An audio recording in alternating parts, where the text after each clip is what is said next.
My name is Lila. I met Gilbert at work and we got married after dating for a year. Now, I'm a stay-at-home mom living with our 3-year-old daughter, Aria. I'm in my late 30s, but thanks to my energetic Aria, I feel more physically fit than before. Honestly, that's what keeps me going these days. Ever since Aria started preschool, I've been on the receiving end of Natalie's harsh treatment. It's gotten so bad that I have to spend all my free time while Aria is at school at my in-laws' house. The issues began when Aria started preschool. Out of the blue, I got a message from Natalie telling me to come to my in-laws' house immediately. When I got there, she handed me a broom and said, "Let's start with the entrance." Stunned, I just stood there. Natalie glared at me and yelled, "What are you waiting for? Clean! Don't think you can take it easy just because Aria's in school. It's a wife's job to look after her husband's family home. I have been cutting you slack, but not anymore." After wrapping up the cleaning in the entrance, I was tasked with cleaning the hallway, toilets, and bathrooms. Then came meal preparations, tidying up, and even cleaning the storeroom and washing windows. I couldn't help but wonder why I had to do all of this. Natalie's overwhelming presence made it impossible to speak up. By the time I finished cleaning like a professional, it was time to pick up my kid from preschool. Exhausted and having skipped lunch, I left my in-laws' house. From then on, Natalie started summoning me regularly, piling on chores until the last possible minute before I had to leave to pick up my child. I started resenting that this was eating into a quality time with Aria. I had, of course, talked to Gilbert about this the first time Natalie called me over. "Mom's right, I work hard for the family. You lazing around at home makes no sense," he said, laughing dismissively. Lately, I have felt that Gilbert is looking down on me. He doesn't involve himself in household matters or with Aria. "We can live because I'm earning money," he keeps telling me, ordering me around. Worst of all, he once smirked and said, "If you don't listen, I can cut down the living expenses, I have thought about divorce multiple times, but considering Aria, I couldn't take that step. I felt I had no right to separate Aria from her father, especially when I have no money to support us. My savings have dwindled because of wedding expenses, honeymoon, and the daily needs after becoming a housewife. I had no choice but to endure for Aria's sake. That's how I lived each day. However, a few weeks after I started being summoned to my in-laws' house, Olivia got married. In isolation, that sounds like good news. But because Olivia became a housewife, she started visiting my in-laws more frequently. She hadn't been fond of us marrying before her, and she directed her anger at me, not her younger brother Gilbert. Every time we met, she would lecture me for nearly an hour, or how I was lacking as Gilbert's wife, or how unattractive I was as a woman. I used to tolerate it by suppressing my feelings and just agreeing, but Olivia didn't seem pleased with that either. If I'm this submissive to Natalie, there is no way Olivia finds it amusing. As if handling Natalie's demands wasn't enough, Olivia joined in, treating me like a housekeeper on days when I finished cleaning my in-laws' house quickly. She even made me clean her house. "Lila, your hair looks like bed hair. Stop showing your ugly bare face and put on some makeup. If you keep this up, Gilbert will get fed up and go find another woman." After dropping off Aria and rushing to finish the errands, I arrived at my in-laws' house. Olivia was waiting to ambush me at the entrance. "If only you were having an affair, life would be so much easier," she said. I couldn't help but think how true that might be. My hair is pulled back in a messy bun while Olivia's is beautifully curled from root to tip. Her makeup is flawless and her nails are perfectly manicured. Her husband works at a top-tier company and it's evident that they live comfortably. When was the last time I went to a beauty salon? I can't even remember. I've been putting off getting a haircut for a long time. Neither time nor money has been on my side. On the days when Gilbert is away, I sometimes get called to my in-laws' house. They never kill me over when he's around, so Gilbert must be in on it. Each time I leave Aria with my parents and head over to my in-laws' place. I have become increasingly distant from the people around me, but I still keep in touch with Caitlin, a colleague from work. Caitlin has been my friend since before I started dating Gilbert, and she's always been a good listener. But I can't bring myself to talk to her about my current situation. So when I received a surprising message from her, I was momentarily stunned. Long time no see, just left a party, and Gilbert seems to be a great dad. He does the cleaning and laundry and is very involved in childcare. Not many husbands like that around, so cherish him. Let's catch up sometime. A good dad? Cleaning and laundry? Childcare? I was baffled. Was she talking about someone else? Before I knew it, I was calling Caitlin. Curiosity got the better of me, and I wasn't even thinking about the late hour or her convenience. Hi, it's unusual for you to call this late. Is Arya asleep? Hearing Caitlin's voice after so long was nostalgic, but that wasn't the last thing on my mind. What did you mean by that message? I got straight to the point. Huh? Is something wrong? Gilbert was bragging about it at the party. According to Caitlin, Gilbert had been boasting at the office party. During the week, I had come home to handle the cleaning and laundry, and weekends were for quality time with our daughter Arya. Gilbert used to help around the house when we first got married, but that changed once Arya was born. I have asked for his help multiple times, but he never lends a hand. In fact, he might have stopped helping long before Arya was even born. It's frustrating that Gilbert does nothing around the house. Is he really just lying just to get some praise? I feel foolish for enduring this. I am looked down upon by Gilbert, bossed around by Natalie and Olivia, and still I tolerate it. Overwhelmed by my feelings, I found myself tearing up while still on the phone with my friend Caitlin. What happened? Is everything okay? Startled by my sobbing, Caitlin immediately asked what was wrong. After hesitating for a moment, I decided to confide in her about Gilbert's attitude and the harassment from Natalie and Olivia. That sounds really tough, she said. Hearing those words, my tears flowed even more freely. Caitlin stayed on the line with me until I had calmed down. I'm always here if you need to talk, but seriously, what is he trying to achieve by lying? Anyway, it's getting late and you should get some sleep. Gilbert will be home soon, right? When I stopped crying, Caitlin said, "Take care," and hung up the phone. I realized an hour had gone by talking to her. I had a message from Gilbert saying, "The party's still going on, so feel free to go to sleep."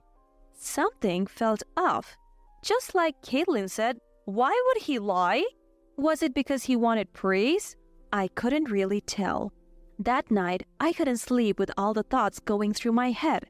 I woke up early than usual the next morning, and Gilbert still hadn't come home. My suspicions started to turn into certainties. "Hey, sorry to call so early, but could you do me a favor?" I called Caitlin and asked her something. 3 months had passed since then. Life was still the same, being bossed around by Natalie and Olivia like a housekeeper, but it didn't bother me as much. Freedom was just around the corner. Knowing that made things easier. Today, just as I suspected, Gilbert told me he would be late coming home from an anniversary party. Don't wait up for me," he said, eyes glued to his phone and wearing his favorite shirt. To that, I mastered the biggest smile I could and saw him off with, "Have a great time. It's your fault we are unprepared for Christmas since you didn't show up on Christmas Eve. Get the preparations done now."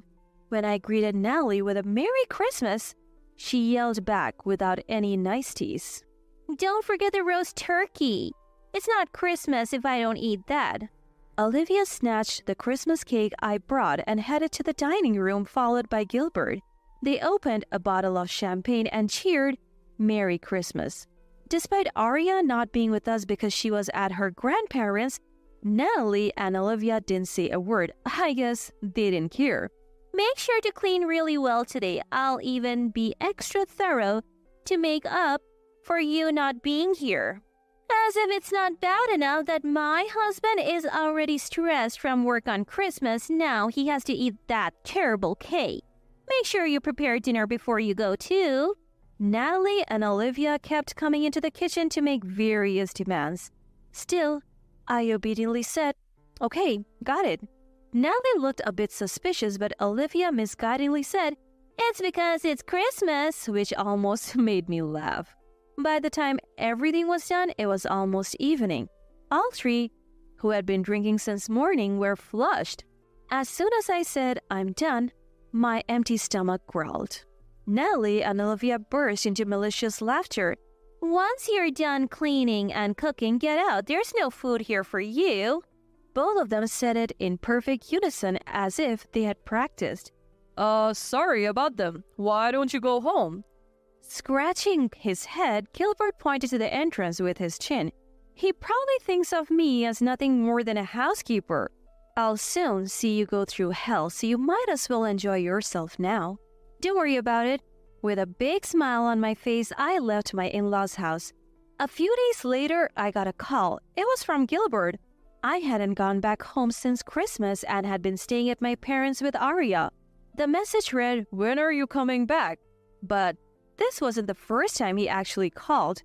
Finally, the moment has come. What the hell is going on? Even through the phone, it was clear that Gilbert was furious. "What are you talking about? I can understand unless you explain." I feigned ignorance. It's about the documents that arrived. It says it's from a lawyer, but you set this up, didn't you? Quit messing around. I responded coldly. "Any complaints about demanding compensation from a cheating husband?" Yes. What I had sent to Gilbert was a certified letter. I had gathered evidence with Caitlin's help and had a lawyer draft the documents. Ever since I received that call from Caitlin, I suspected Gilbert was having an affair. Throwing back, ever since I got pregnant with Arya, Gilbert had been coming home late, claiming it was due to overtime. "I have to make money for the family," he would say. But I began to suspect that it might be an excuse to cover up his affair. I asked Caitlin to investigate whether Gilbert was actually working late on the days he claimed he was. Despite the inconvenience, Caitlin happily agreed and had been keeping tabs on him. My suspicions were confirmed. Gilbert was having an affair with a colleague. Probably the lie about being a family man who takes the lead in household chores was to appeal to his affair partner. That colleague seemed to openly wish for a husband like Gilbert. The photos sent by Caitlin were evidence enough, but I had also planted a voice recorder in Gilbert's bag during our anniversary party. Conversations with his colleague were clearly recorded, leaving him no room for excuses. On the other end of the phone, Gilbert was desperately trying to fabricate a story, but once I played the recording, he fell silent. By the way, I also filed a claim against her. She begged me to forgive her because we're breaking up, but no mercy here. Poor thing, looks like you were the only one serious about this. I added more salt to the wound, but it's not over yet. Can you let Natalie and Olivia know that they can mock me only until today? What are you saying? Hearing Natalie and Olivia's name, Gilbert seemed flustered. The recording has more. You can figure out what it is, right? I've gathered all the evidence. I'm sending Natalie and Olivia down with you. The rest of the recording revealed that Natalie and Olivia had been encouraging Gilbert's affair. Natalie and Olivia weren't just bossing me around. They were also helping Gilbert with his affair. They always summoned me to my in-laws' home on days when Gilbert was out just to keep me from going anywhere else. I reported their harassment and their role in Gilbert's affair to my father-in-law and Olivia's husband. My father-in-law, who's been working far away, should be arriving at the in-laws' place soon. As for Olivia, she's probably getting served with divorce papers right about now. When Gilbert called begging for forgiveness, I simply told him, "Talk to my lawyer from now on," and hung up. After that, I successfully secured the agreed-upon amount for damages, property distribution, and child support for Arya. Caitlin told me that Gilbert, now in debt, got unceremoniously dumped by his colleague he was having the affair with. Natalie and Olivia are both headed for divorce too, and apparently they're all living together now. Natalie, who's always been a housewife, Olivia, who's been living it up since she got married, and Gilbert, now drowning in debt. Even combined, their lives are a struggle. I have heard Nellie and Olivia had to get jobs to make ends meet. As for me, I moved back in with my parents and am living a much more relaxed life with them and Arya. Arya's grown close to my parents, and now I can finally use the time and energy I used to waste on Nellie and Olivia for myself and my home. I have got some breathing room, both mentally and physically. From now on, I'm planning to make the most of my time with Arya. I was on cloud 9, having just married the love of my life. One day, a package arrived from my mother-in-law. I excitedly opened it, only to find a surprise of another kind. It sent my relationship with my husband spiraling into a nightmare. But I'll be damned if I let her win. I refuse to let things go her way. My name is Jessica. I married my husband David just 6 months ago. We're still newlyweds. We were planning on making many happy memories together, but then something unimaginable happened. I had no way of knowing what was about to happen. The trigger came a month after our wedding. I was cleaning the house, now a full-time homemaker, when the doorbell rang. It was a package for me. The sender? My mother-in-law. A package from my mother-in-law? I wonder what it is. I had received no notice of a package being sent, and David hadn't mentioned anything either. Curious, I opened the box. Inside, I found clothes, not exactly what you'd call fashionable, and very well worn. What? What are these? Old clothes? I was flabbergasted by the array of second-hand clothes. Some even had holes in them. There were clothes that must have been fashionable once, but now they were just garish. Just then, the phone rang. It was my mother-in-law. "Oh, Jessica, dear, did you get my gift?" Gift? No. What part of that is a gift? They're clearly old clothes, and they're hideous. How can anyone possibly see that as a gift? As I was bewildered by this unexpected situation, my mother-in-law started explaining casually. "You see, those clothes are ones I used to wear a long time ago. Found them when I was tidying up my closet." But mother-in-law, some of them have holes in them." "Don't worry, dear. I included some new ones I bought recently. Please try them on." Despite my confusion, my mother-in-law chattered away cheerfully. Was this harassment, or was it really just kindness? Honestly, I couldn't figure out my mother-in-law's true intentions. My husband David came home from work and immediately noticed the mountain of old clothes. "Did Mom just give you a gift? That's nice." It was more like she had given them away than given them. Even so, if it was really out of kindness for my mother-in-law, I didn't want to seem ungrateful, so I didn't mention the holes or the poor taste to David.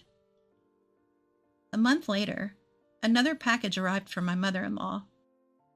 As expected, it was filled entirely with second-hand clothes. The amount was incomparable to the last time. Plus, the designs were even worse than before. Ugh! Who would wear these? I felt bad for my mother-in-law, but this was nothing short of an unwelcome favor. They were just crowding my closet. I should give them away or sell them at a flea market. As I was thinking this, the phone rang. It was my mother-in-law again. "Oh, Jessica, did the clothes arrive? I gathered some really special pieces this time." My mother-in-law seemed overly cheerful. Even so, it would be problematic if she kept sending them regularly. They're old and not to my taste. "Mother-in-law, I appreciate your sentiment, but I don't usually wear such flashy clothes." When I indirectly refused, she suddenly got angry. Maybe my words had rubbed her the wrong way. "Excuse me, Jessica? What kind of things are you saying about the clothes I went out of my way to send? The correct response is, thank you. No, I mean I appreciate the thought, but... Just wear them, Jessica. Sending you all those clothes will surely save you some money, won't it? The next time you come over, make sure you're wearing the stuff I've given you, okay? My mother-in-law gave me a one-sided command and then hung up the phone. I sighed. I made her angry. What was more, I never knew that she was the type of person to force her opinions on others so vehemently. That night, I decided to gather up my courage and talk to my husband about it. David, do you have a minute? Wait, you got more presents for my mom? Well, that's what I wanted to talk about. David is still under the impression that I'm being sent presents that I would enjoy. When I explained the situation, his eyes widened. Second-hand clothes? Yes, second-hand clothes. And they're not my style at all. I can't possibly wear the clothes your mom sent. I tried to gently refuse over the phone, and she got really upset. Can you talk to her, David? David stayed silent for a while. I was troubled because of the stuff his mom had sent. Surely he'd come up with a good solution to smooth things over between me and his mother. I'll call Mom. David walked out into the balcony and took out his smartphone. I hoped that he would be able to resolve this situation over the phone with his mom.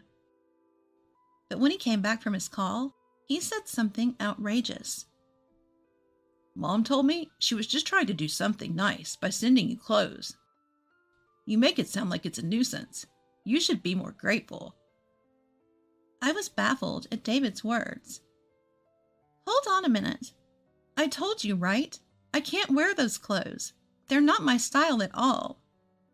Mom said it's clothes she used to wear. Are you making fun of my mom's taste? That's not what I meant. Besides, some of the clothes even have holes in them. Are you saying I should wear those? Enough.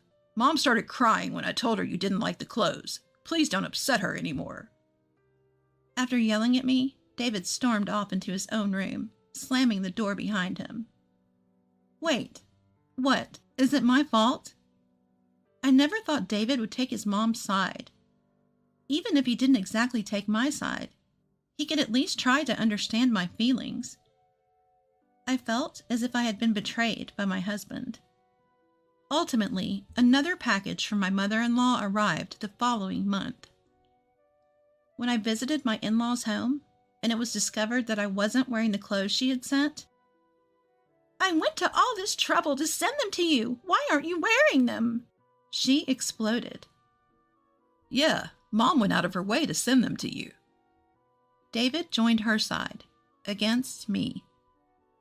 No one really cares or notices what you're wearing.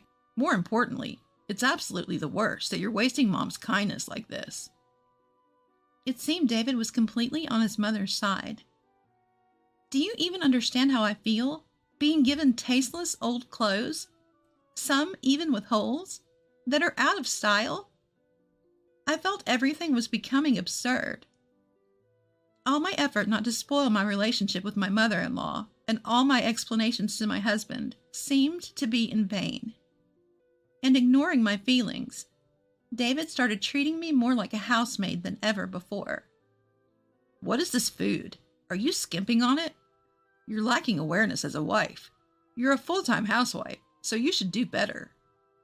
There are wrinkles in the laundry. My mother wouldn't make a mistake like this. Do it perfectly. Is he, her, mini-me? He was becoming incredibly picky. When I bought new clothes, he yelled, Even though you wasted Mom's kindness, you're buying new clothes?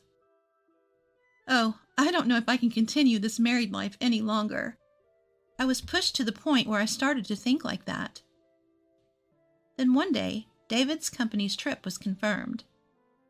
Make sure you prepare for my company trip starting tomorrow. I, who was treated almost like a housemaid recently, was naturally frustrated. However, upon thinking, this might be a chance for revenge. My mother-in-law was still sending me tasteless, worn-out clothes. From men's to children's items, even things that I had no idea what they are. Recently, she even started sending me clothes so dirty, I wondered where she picked them up.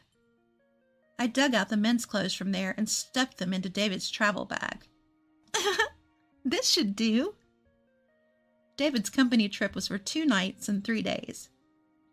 During this time, I stuffed all the rags that had been sent from my mother-in-law into his suitcase. The next day, as soon as David left for his trip, I began packing my things. When I left the house, I put divorce papers on the table that had already been filled out.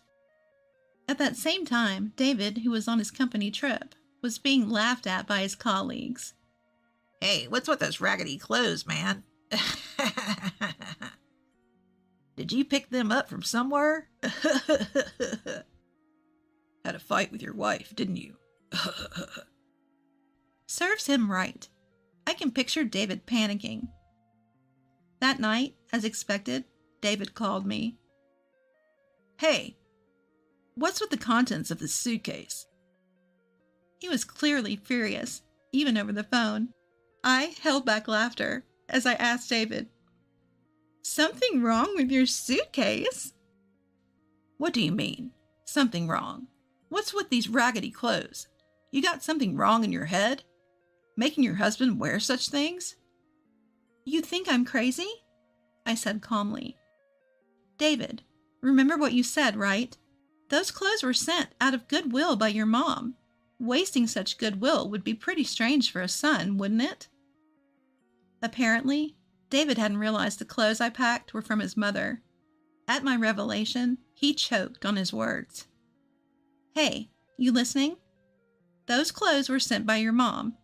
Since you were all for blaming me alongside her, you'll be wearing them without complaint, right? Well, that's... David was utterly flustered. I told him outright. You understand now, right? Did you finally get a feel for what I was going through? I left the divorce papers at home. Divorce? I'll leave the rest to you. And with that, I hung up, leaving things unsaid. David bombarded me with calls and emails, all of which I ignored. Afterwards, I returned to my parents' house. A few days later, my mother-in-law called me. You listen here. You can't get divorced without my approval. If you don't listen, I'll hire a lawyer and sue you for emotional distress. I responded, feel free to do so. A week later, my mother-in-law told me to come to a meeting with a lawyer. I headed to the specified coffee shop. There, my mother-in-law, husband, and someone who seemed to be a lawyer were waiting. What's this? I've already decided on the divorce, so there's nothing to talk about now. With a look like she was about to bite me, my mother-in-law yelled. Don't mess around. After all we've done for you, we won't allow a selfish divorce. Exactly. My husband chimed in with her. I've been made a laughingstock at work because of the clothes you made me wear. Now everyone at work is laughing at me. A laughingstock? Isn't that directly mocking his own mother's taste in clothes? As I laughed in front of them, my mother-in-law glared with her eyes wide open. What's so funny? You're such a cheeky wife. She then turned to the lawyer. Hey, Mr. Lawyer, she can't possibly request a divorce from her position, can she? I was told that the wife was the one causing the trouble. The lawyer questioned, looking puzzled. To this I clearly stated. No, it's the other way around. I'm the one who's been harassed by my mother-in-law and husband, being sent clothes like garbage every single month. Upon hearing this, the lawyer seemed perplexed. This is completely different from what I was told. My mother-in-law also seemed flustered. Impatient with their reactions, my husband abruptly stood up. That's it. I'm divorcing a useless wife like you. I'm going to demand a full emotional distress compensation. He yelled at me. At the sound of his voice, all the customers turned to look at us. Taking advantage of this, I asked, So, does this mean I have to pay emotional distress compensation? Wait, who exactly are you talking to? Who? The person behind me. Huh? I kindly clarified that to my puzzled mother-in-law. Just then, a figure from the back of the room appeared before us. David and my mother-in-law were taken aback, their mouths agape with surprise. It's been a while, Mom. David? The person who appeared was David's brother, Sam. What, Sam? Why are you here? Why am I here? Well, to defend Jessica, of course. That's right. Sam, David's older brother, is a renowned attorney specializing in divorce. Initially, my mother-in-law sought his counsel, but when it became apparent that I was the one wronged, he chose to defend me. Wait a minute, Sam. Why? I asked you to defend me, and you declined. Of course I did. Sam raised his voice. Because it's clear to me that Jessica isn't at fault.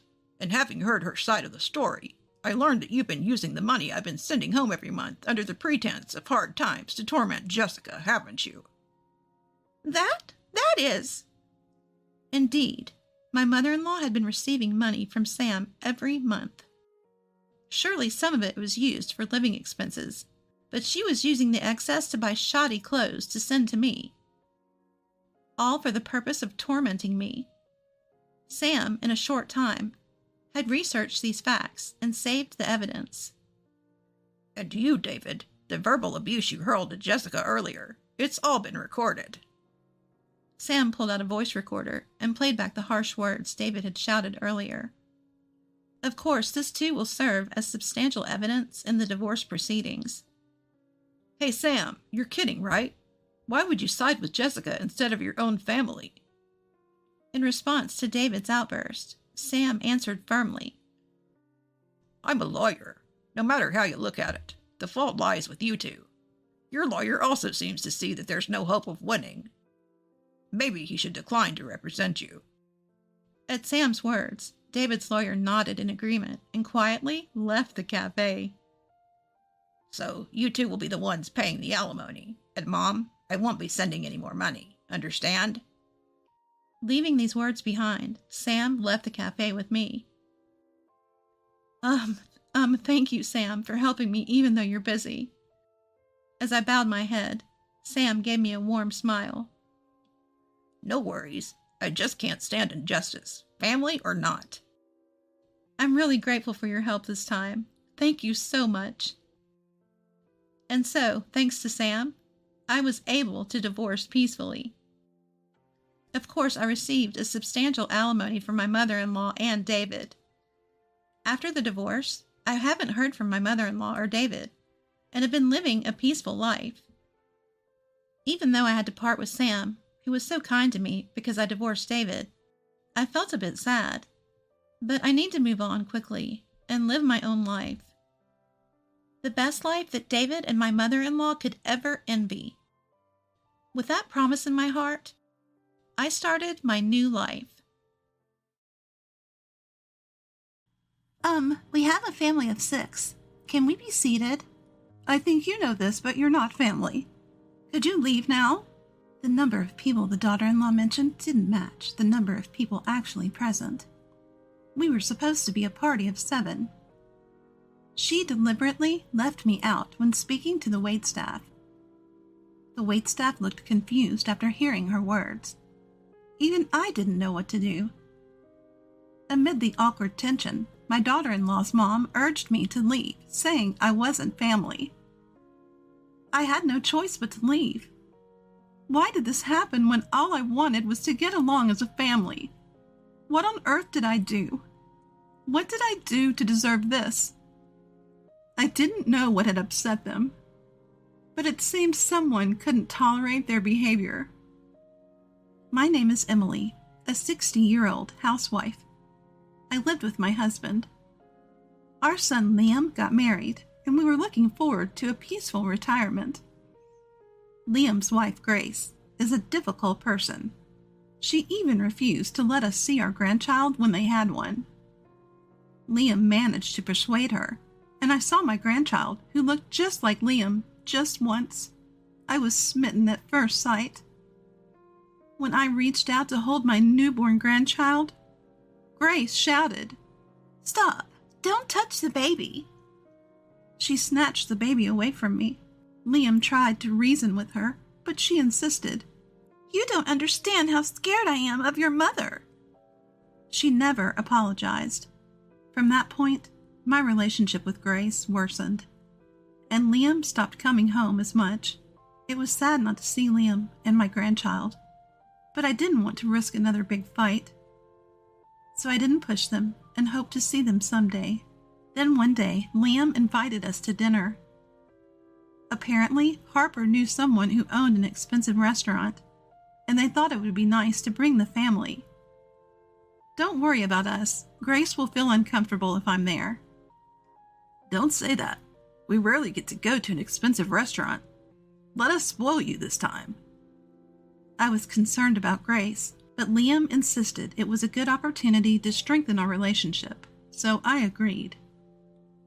I had no idea this dinner would change my relationship with Grace so much. Days later, on the day Liam had set, we arrived early at the restaurant. Time passed, but Liam and his family didn't show up.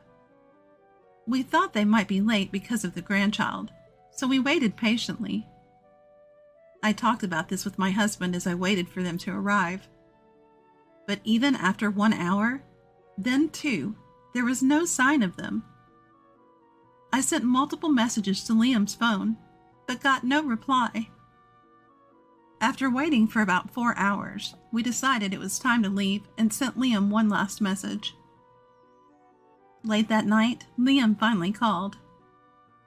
"Sorry, Mom. My phone was in for repairs." As soon as I answered the phone, Liam apologizes in a flustered tone. Still, not showing up at the agreed place is strange, no matter how you look at it. I tell Liam about what happened today and decide to ask for details. Then Liam tilts his head, saying, "Huh? The date for the dinner changed, actually." "What do you mean?" According to Liam, the dinner date had to be changed due to various scheduling conflicts. Grace was in charge of the arrangements and was supposed to inform each household once the new date was set.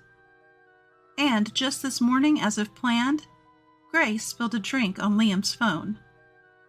The phone wouldn't even turn on, so he had to rush to a smartphone repair shop. He just got it back. During that time, Liam couldn't check his phone, so he had no way of knowing about my multiple messages. "It's totally our fault. I'm really sorry." Liam apologizes repeatedly on the other end of the phone, but it's not Liam's fault. The one to blame is Grace, who didn't correct the wrong date. "Don't apologize. It's not your fault." Upon hearing my words, Liam apologizes again and tells me the newly arranged date. "You don't have to come if you're upset. I'll talk to my wife." "Thank you. I'll go since it's a special occasion." When I say that, Liam lets out a sigh of relief. I suspected today's events were orchestrated by Grace. She intentionally left the wrong date and broke Liam's phone to inconvenience us. I've been concerned about Grace's behavior for a while now, but this is crossing a line. I felt that something had to be done. But things moved faster than I thought. A few days later, on the newly arranged date, I wait in front of the agreed restaurant. Liam's family and Grace's parents arrive. "Ah, Miss Emily, it's been a while. How have you been?" Grace's mom, Harper, greets me. "I'm fine, thank you. How about you?" "We're doing great. My daughters often bring the grandchildren to visit," she says, boasting. Truth be told, I've never liked Harper. Ever since the meeting of both families before Liam's marriage, Harper has been hostile and aggressive towards me. She makes snide comments about her daughter cooking dinner or going on a trip soon. Words that can only be taken as insults from someone like me, who is disliked by Grace and rarely sees her. I suspect that Grace and Harper are collaborating to make me feel down. So I was prepared for something unpleasant to happen at today's dinner. "By the way, Miss Emily, do you know where we're going today?"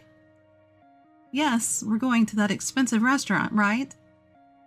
Oh, interesting. As she says this, Harper looks me up and down. Wondering if something was off, she says.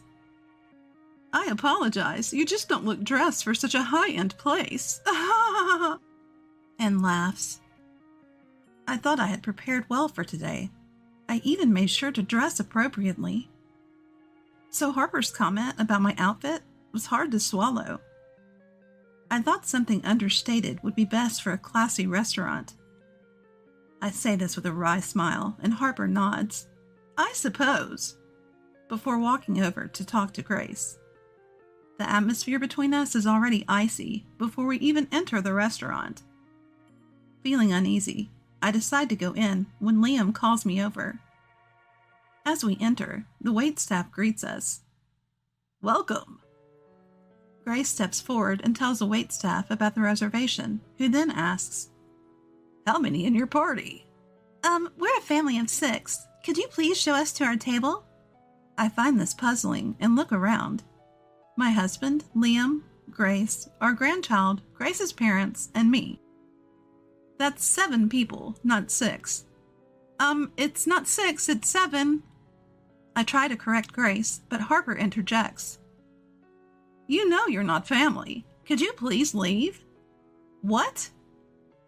I'm stunned by Harper's words. Why am I the only one not considered family? What have I done? Why would you say something so cruel? I'm family too, aren't I? Can you stop it, mother-in-law? We're tired of pretending you're family when you don't even consider us. My daughter is hurt because of you, and you want to hurt her more? You really can't think of others, can you? I'm left speechless by the harsh words from Grace and Harper. Liam tries to intervene, but Grace shouts, You stay out of this. And he falls silent. Fine, I'll leave. I say this and exit the restaurant, as if fleeing. The waitstaff tries to stop me, but I'm beyond caring. Why am I the only one being treated this way? Why am I the only one being targeted? What have I done? I couldn't agree with Grace and Harper's attitude, but I didn't want to cause a scene, so I left. I hope they regret treating me this way. If they ever need help, I won't be there for them. With that resolve, I head home. I had no idea that the day would turn out like this. As I walk home, my phone rings. It's Grace. I'm not in the mood to talk to her, so I ignore it. Then my message notifications start pinging loudly. Mother-in-law, where are you? Please come back. Answer the phone. Hurry. The urgency is palpable in each message. Curious, I decide to answer Grace's call. Mother-in-law, thank God you answered. Where are you? Please come back to the restaurant right away. I'm on my way home. Why should I come back? You're the ones who kicked me out. Actually... Grace hesitates before explaining. To summarize, it turns out someone I know was at the restaurant. They saw me and wanted to say hello, but witnessed the harassment from Grace and Harper at the entrance. After I left, they confronted the two of them. Please go back and explain to him that it wasn't harassment. Grace pleads. The man I know is still at the restaurant's entrance, apparently very angry and scolding both of them. I can hear his angry voice over the phone. All right, I'll come back, I say, and Grace lets out a sigh of relief. But I'm not going back for her or Harper. I can't let my acquaintance continue to make a scene. I retrace my steps and hurry back to the restaurant. As I arrive, I hear the man's raised voice. His anger hasn't subsided. When he sees me, he quickly shouts, Miss Emily, I'm sorry for causing a scene, but I couldn't stand their attitude towards you. There's no one as respectable as you, Miss Emily. Mr. Daniel, you're exaggerating. I'm not that special. What are you talking about? My company owes its success to you. He calms down and talks to me like he always does. Just as we're getting into our usual conversation, Grace interrupts. Mother-in-law, how do you know this man? You seem very close, even though my father is here. Are you having an affair or something? Harper joins in, laughing mockingly. My acquaintance's face tightens with anger again. Miss Emily is my benefactor, He says and starts to explain. He's actually the CEO of a well-known corporation. We were friends in college. He was a shy, introverted person back then. I couldn't stand to see him so uncomfortable, so I reached out. We became close friends. He had a dream of starting a company. However, the reality is that once you start a business, things don't go well. But when he tried, he faced financial difficulties. I lent him a small amount of money, something a housewife could afford. Even though it was just that, he cried and thanked me, saying, "I'll definitely repay you someday." He thanked me tearfully and promised to repay the favor. And he did, turning his company into a major success. "I'm eternally grateful to Miss Emily," he says, making me a bit embarrassed. But Grace and Harper turn red with anger. "That's so unfair. Why does mother-in-law get all the good things? I've worked much harder." "Yeah, it's not fair. If we knew you were like this, we wouldn't have treated you this way." Grace and Harper start making a scene, shouting loudly. Seeing this, Grace's dad, my husband, and Liam are taken aback. This is all on them. If they had behaved better, none of this would have happened. "Your hearts aren't as pure as Miss Emily's. If you're jealous, reflect on your own actions first," Mr. Daniel says. Even then, Grace and Harper start causing a ruckus right at the restaurant entrance. "Enough is enough." The one who shouts at them is Liam. "How dare you treat someone's mother like this? I never thought you two could be so awful. I'm disappointed. Please just go home." At Liam's words, Grace and Harper turned pale. "Liam, calm down. Why are you saying such terrible things?" Grace tries to cozy up to Liam, but he shakes her off. He turns to my husband and me and says, "Let's go." We leave the restaurant, ignoring Grace's shouts of, "Wait!" Later, we enjoy a peaceful family dinner at a familiar restaurant we've always loved. After that, Liam and Grace end up getting divorced. I heard that Liam had been having doubts about Grace and Harper's attitudes for a while. Their cold behavior towards me. But he was afraid it might be a misunderstanding and kept watching. That incident made him decide to divorce. Since Grace had always been passive about parenting, Liam got custody. I also heard that Harper was asked for a divorce after that day. Grace was kicked out of the house, and now they're living in a small apartment, struggling to make ends meet. Apparently, Harper had to go to work day and night to pay compensation for the divorce case, and despite her age, she was living a very difficult life. On the other hand, Grace seems to have gone crazy after that incident and is just having fun, not thinking about Harper's hardships. Their lives falling apart seems inevitable. As for me, life has been peaceful since then. Raising a grandchild alone is tough for Liam, so they moved in with us, and we help take care of our adorable grandchild. I want to live happily ever after with my cute grandchild, Liam, and my husband. How much longer do you have? Feelings for me have cooled. How could he say something like that to his wife? I was more than angry and shocked. I was disgusted. What? You're the one who doesn't have long to live. What? Hi, my name is Sarah. I believe that aging gracefully is a timeless theme for both men and women. I am now 60 years old, but I still try to dress younger. It's not for my husband. When I look in the mirror and see that my hair, makeup, and clothes look nice, I get excited. People are surprised when I tell them I'm 60, and I'm relieved when they tell me I don't look it. My husband and I have drifted apart, and I'm left wondering why I married someone like him. I work hard in a comic book editor's editorial department. My husband is against me working, despite the fact that I don't make much money. When I look at my husband, who says with a nonchalant expression that men hunt and women do housework, I can only sigh. I'm wondering if we've gone back to the Middle Ages, or maybe even the Stone Age since he calls it hunting. I'd like to tell him that even in the animal kingdom, the lioness hunts. I enjoy advising young aspiring cartoonists with big dreams and working with them to create appealing characters and interesting stories. 60-somethings today are young. I believe the days of just relaxing at home after the age of 60 are over. My husband, on the other hand, was unique. How long will you keep working? You're 60 now. Women over 60 are useless. I was irritated, but my husband would never back down, so I was the one who did. Your opinions are so outdated, I said. I will not forgive you if you neglect your housework because of your job.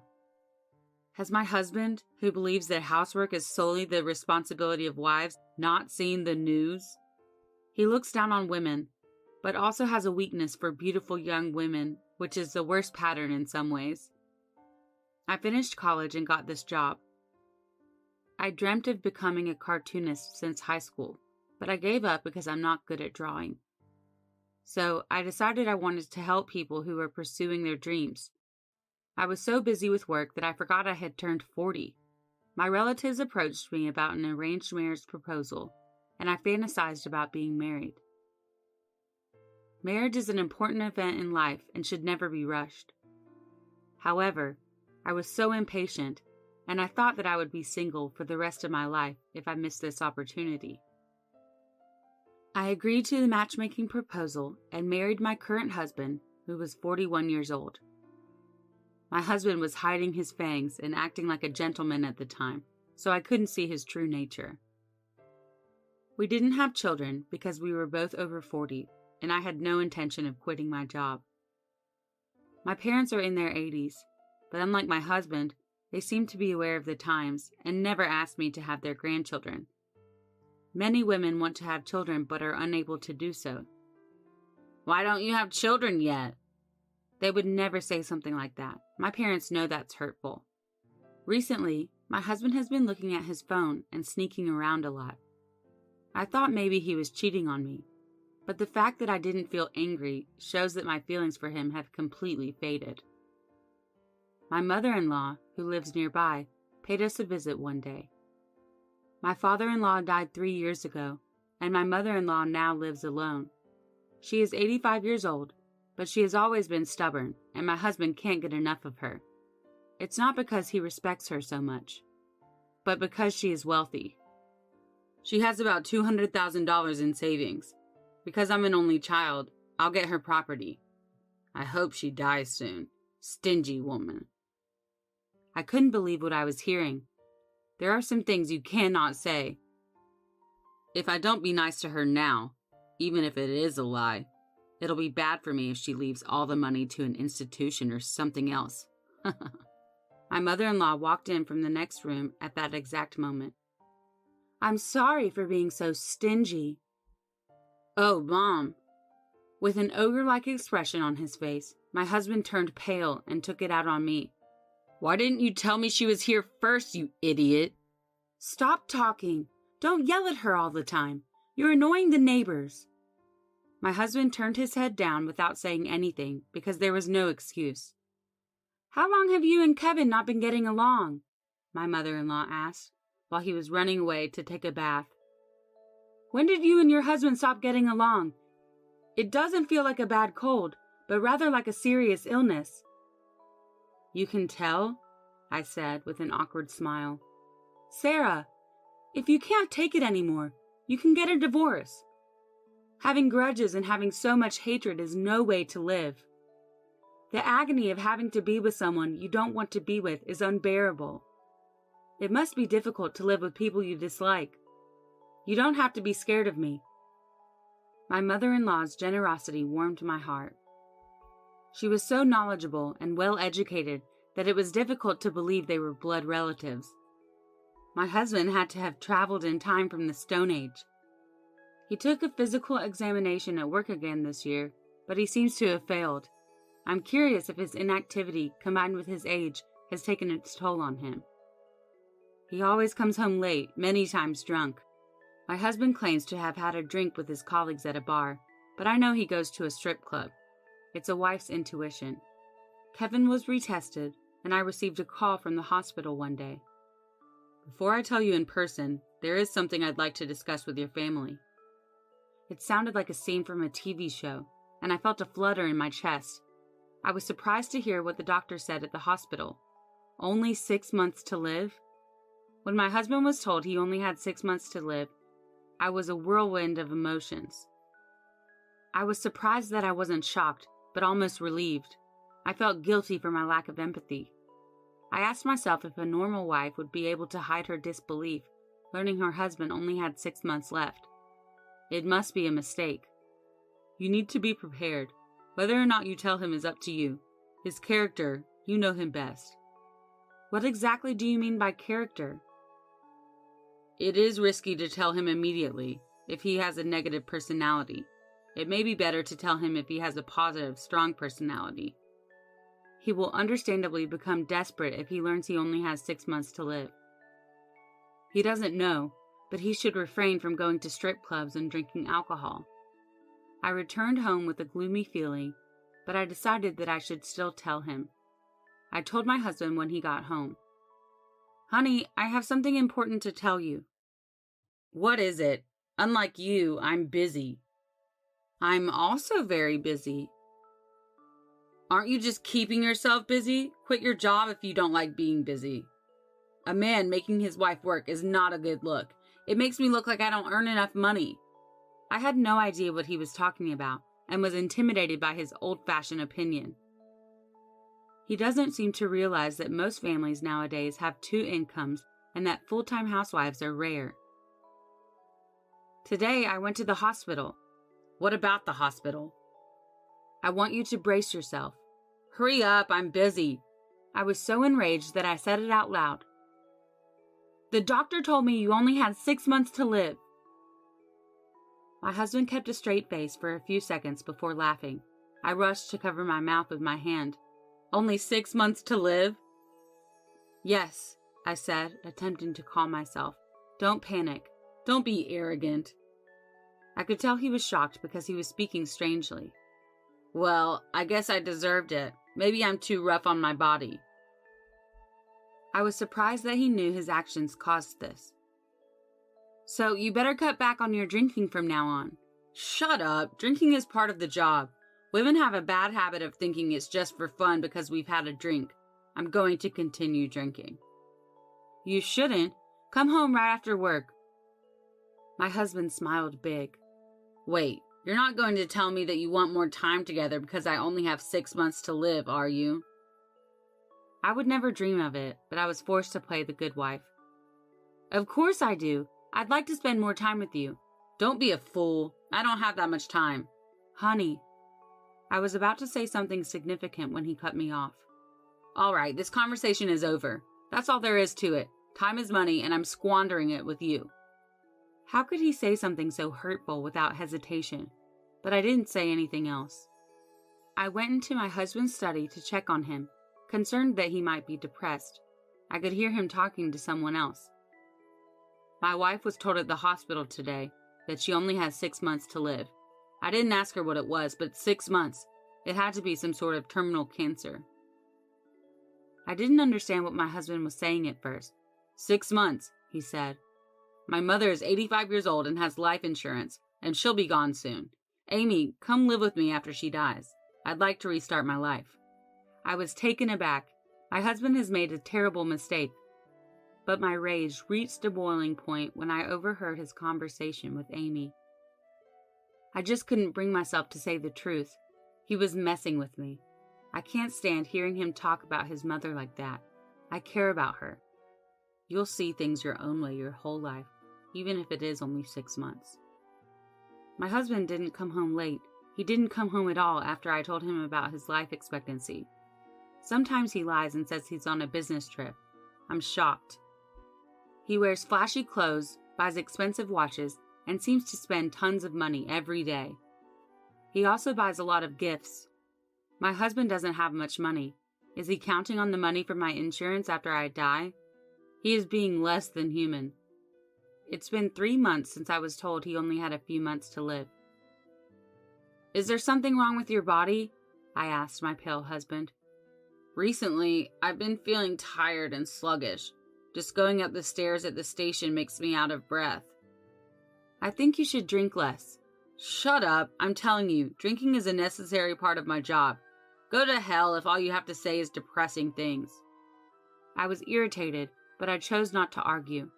You're such a nag. You and that old hag can go to hell. My mother-in-law was standing directly behind my husband. You mean me, the old hag? She said. Oh, you scared me. Are you talking about me? I've never referred to you as an old hag. I was talking about my boss. Oh, really? My mother-in-law looked at him suspiciously, so he lowered his head. My husband left without saying anything. 4 months have passed since he was told he only had a few months to live. My husband began coughing more often, missing work more frequently, and his blood pressure was low, when he usually had high blood pressure. His low blood pressure made him dizzy, and he almost fell down a flight of stairs. He still continued to travel for business. He spends his last day with his mistress, not his wife. He only has a few months to live, and he's busy cheating on his wife. He claims that his hands and feet are cold, and that he's aching all over, even on hot days. If you're not feeling well, you should probably refuse to go on business trips. Mind your own business. I'm not the only one looking forward to the business trip. They need me there. I can call the company and ask your boss to excuse you from the business trip. As expected, my husband was furious and yelled at me. Try it. I'm not going to let you get away with it. I made an effort not to laugh. I felt sorry for my husband, who deserved it, but I was unsure whether I should tell my mother-in-law the truth. She has always been very kind to me since the wedding. Then I had an unexpected visitor. I had never seen a young woman like her before. What is your name? Hey, I'm Amy. It's nice to meet you. I was taken aback by her bold visit to my home. I'll just be direct. Please let Kevin leave. What exactly do you mean by let him leave? I was shocked. Even I can see that Amy is incredibly beautiful and dainty with a great fashion sense. I couldn't understand why such a beautiful woman was dating my husband. He is not wealthy, so she's not with him for money. But it can't possibly be pure love, can it? It's gotta be a scam. Kevin is in pain. I think it's stress. Please divorce him. I laughed at her audacity. This is insane to say things like that openly to his wife. She, on the other hand, was unfazed. You only have one life. It's foolish to be tied down by marriage these days. I realized something. I ended the conversation with a smile because I knew if I talked to her anymore, I might lose my temper and put my hands on her. I'm not worried about that. I'm not sure if he'll go to heaven or hell because I'm not the devil. She gave me a brief look before smiling brightly. The devil, huh? You're funny, ma'am. I'm not trying to be funny. How old are you? 29. I couldn't believe it. 29? She's more than 30 years younger than me. What do you do for a living? He came to see me at work. He's very nice. Why would you date him? Kevin is tough and competent. Stop. I smiled as I looked at her. If you keep talking, I'll strangle you.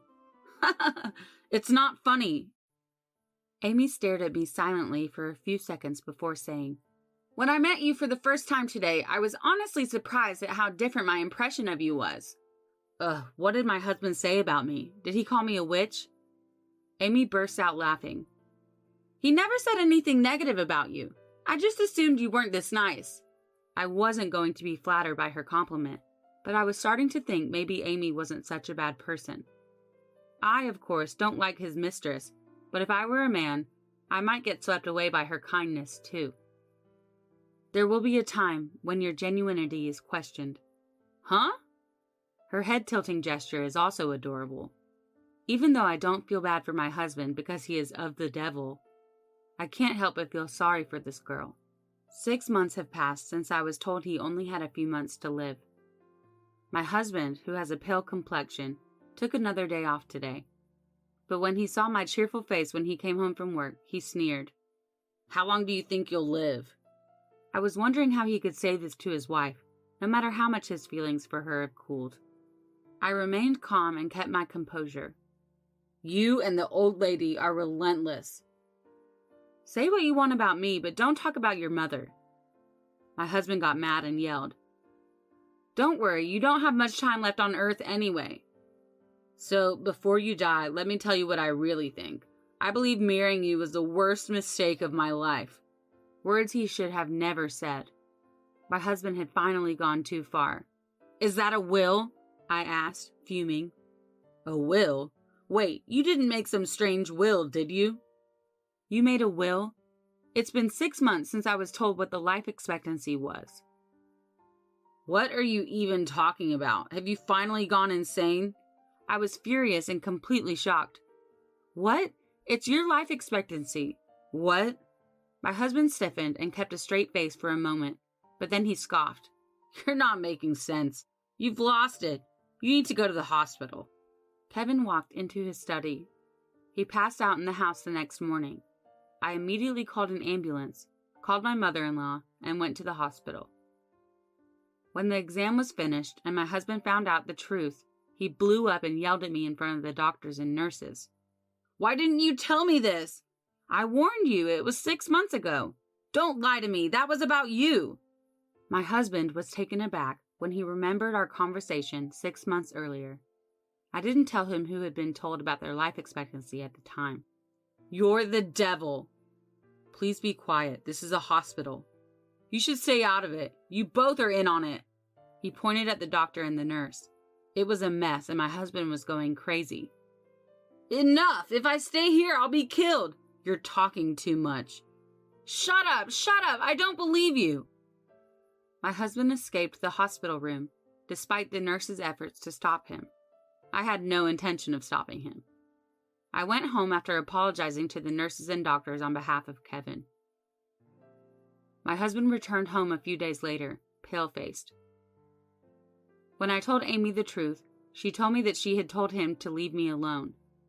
I looked at Amy's expression and knew it might be true. I would have preferred her to have just told me he was leaving me, but Amy was married. It's not uncommon for strippers to lie about being single. Amy's husband had recently been released from prison. When Amy's husband discovered she was cheating on him, he choked her and she told him about my husband. Help me! They're threatening to drown me alive!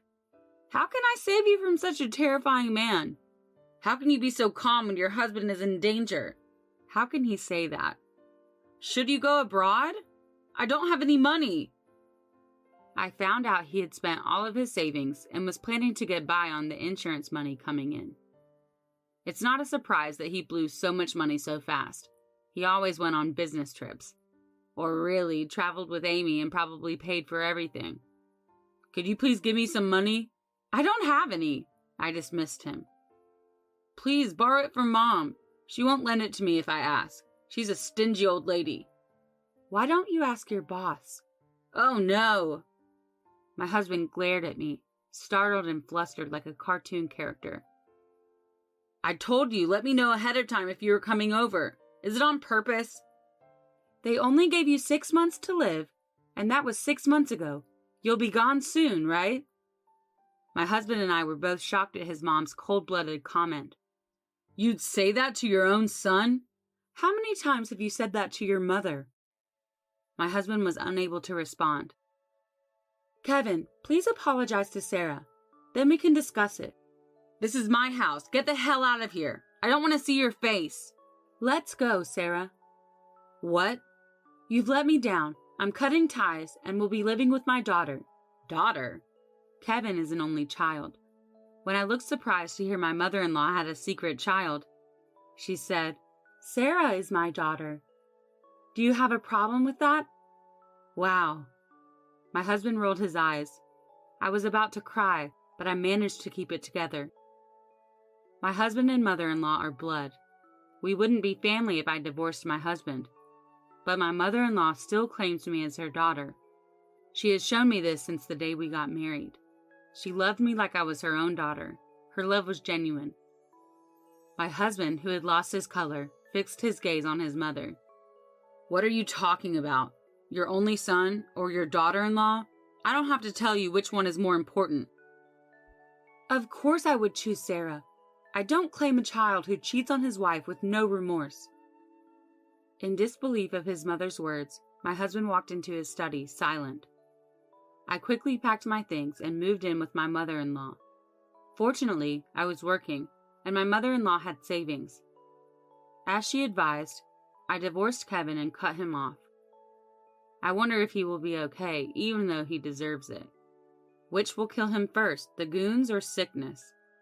But I'm really concerned about Amy. I'm not sure if that's a good thing.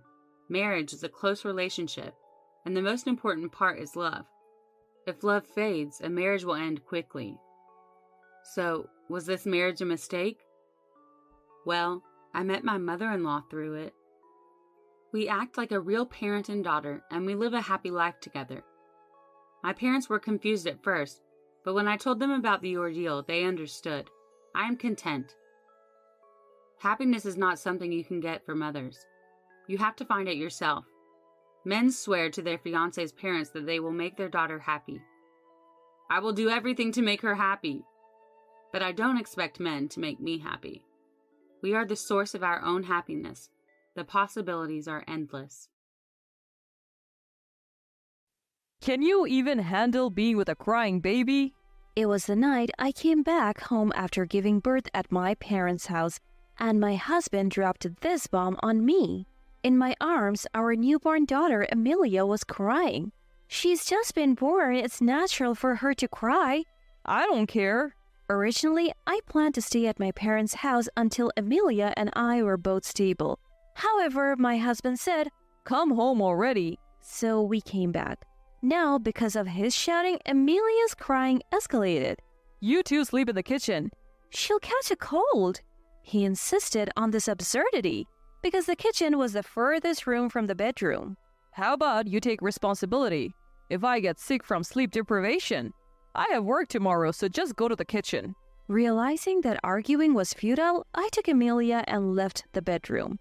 As I left, I heard him say, Who do you think is feeding you?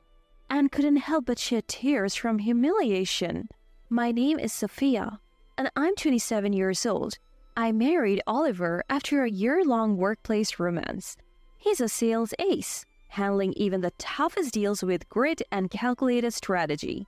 I still remember feeling reassured by his demeanor. In the early days of our marriage, Oliver was somewhat henpecked, but our life was mostly harmonious. That all changed when I became pregnant. He stopped doing household chores altogether. When I complained, he coldly retorted, We're living on my income, so it's only natural. This was something I couldn't have imagined coming from Oliver before. Well, that may be true, but Oliver told me to focus on raising the child after getting pregnant, and I had to quit my job. I had no income, but that didn't mean I was willing to do all the housework. Just as I was about to speak up, he cut me off. Before you say anything, take a look at this. With a smug smile, Oliver showed me a divorce paper with his name on it. I was stunned and impulsively grabbed the paper in front of me. What the heck is this? It's as you see. No income, no housework. Then, divorce is the obvious next step. Taking a moment to think, I replied in a shaky voice, I'll handle all the housework. You should have said that from the start. The thought of our unborn child made divorce absolutely out of the question. Oliver knew that, which is why he brain-dished the divorce papers at me. Frustrated, I bit my lip hard. From that day on, our lives changed dramatically. Any slight grievance and Oliver would wave the divorce papers in my face. I had no choice but to go along with whatever he said. His assertiveness and cunning at work turned out to be disastrous in our home life. Despite being treated like a maid, our baby was growing healthily, and the due date was just a month away. Can I go back to my parents' house a week before the due date? I couldn't imagine Oliver being any support during my childbirth. That's why I wanted to give birth at my mom's place. Sure, go ahead, but I'll keep these. He snatched my credit and ATM cards from my wallet.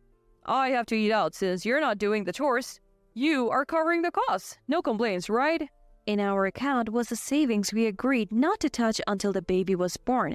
I wanted to snatch back the cards right away, but I held back. If I refused now, Oliver wouldn't allow me to go back home. Weighing the loss of our savings against the fear of giving birth alone, I reluctantly nodded. Giving birth alone was just too frightening for me. A week later, I checked into a hospital near my parents' home. I gave birth to a healthy baby girl. I named her Amelia because Oliver said I could choose the name. My mom was enamored by Amelia and cuddled her constantly, making me feel a little awkward yet warm inside. After getting discharged, I temporarily returned to my parents' home. I had planned to rest at my mom's place for about a week to recover after giving birth. But when I got home, I had a call from Oliver who hadn't contacted me once while I was in the hospital. Where the hell are you? I called the hospital because you hadn't come home and they said you were discharged. I am at my mom's place. I'll be back in about 5 days. Get back here now. How long are you planning to slack off from cooking, cleaning, and laundry? I had just given birth. I was in no condition to handle chores. I tried to explain this to Oliver, but he wouldn't listen. Finally, he sent me a photo of divorce papers, so I reluctantly prepared to go back. You're leaving already? Yes. My husband wants to see Amelia as soon as possible. My dad passed away early and my mom raised me by herself. I didn't want her to worry, so I lied. All right, then say hi to your husband for me. Will do. Perhaps, picking up on my guilt for lying to Mom and my anxieties about my impending marital life, Amelia began to fuzz in my arms. When I got back to Oliver's place, the house was a mess. He had clearly done zero housework. Don't just stand there, start cleaning. No words of appreciation for me or any interest in Amelia from my husband. I thought things might change once we had a kid. That faint hope vanished instantly. Feeling the emptiness inside me, I started cleaning. Housework took a long time in my still recovering state, and by the time I got to the bedroom, Oliver was already asleep. I quietly put Amelia in the crib, but she wouldn't settle down. In fact, she started crying all of a sudden. Keep it down. Annoyed, Oliver shouted from his sleep. I tried to soothe Amelia quickly, but she wouldn't calm down. Hey, make her stop crying already. She was just born. It can't be helped. Oliver's yelling only made Amelia's cries worse. That's it. Both of you go sleep in the kitchen. She'll catch a cold. He had chosen the kitchen the furthest spot from the bedroom, but it was cold since it was near the entrance. If I get sick from lack of sleep, how are you gonna take responsibility? I have work tomorrow. Now go to the kitchen. Realizing that further conversation would be useless, I took Amelia and left the bedroom. As I left, I heard Oliver yell, Who do you think is providing for you? I couldn't find the words to respond and tears flowed. A week had passed since I started living in the kitchen. Juggling childcare and household chores had brought me to my limits and I constantly felt sluggish. One day, feeling exceptionally fatigued, I took my temperature and found it was over 102.2 degrees Fahrenheit. I urgently called my husband at work. Hey, I've got a high fever. I'm sorry, but is there any way you could leave work early? What? You think I can just do that? I just need you to look after Amelia while I go to the hospital. Out of the question. You gave birth to her, you raise her. Plus, I don't want to catch whatever you got. I'm staying out tonight and you are paying for the hotel. Oliver hangs up, mocking me as he does so. What do I do? What do I do? I can't master the energy to take action. I'm consumed by anxiety. Slowly, my thoughts become fuzzy and my vision starts to darken from the edges. Just before I lose consciousness, I hear Amelia crying. I'm sorry for being such a useless mom. I mumble in my heart. When I come to, I'm lying on my bedroom bed. My mom is next to me looking worried. What happened? That's what I would like to know. You weren't answering any of my calls. I came to check on you and found you collapsed in the kitchen running a fever. I was shocked. My mom says this in a business suit. It's a 3-hour drive from her home to mine. It's not a short distance, but she came as soon as her work was done. A sense of relief and shame brings tears to my eyes. What happened? Mom looks surprised at my tears, but quickly offers me a kind smile.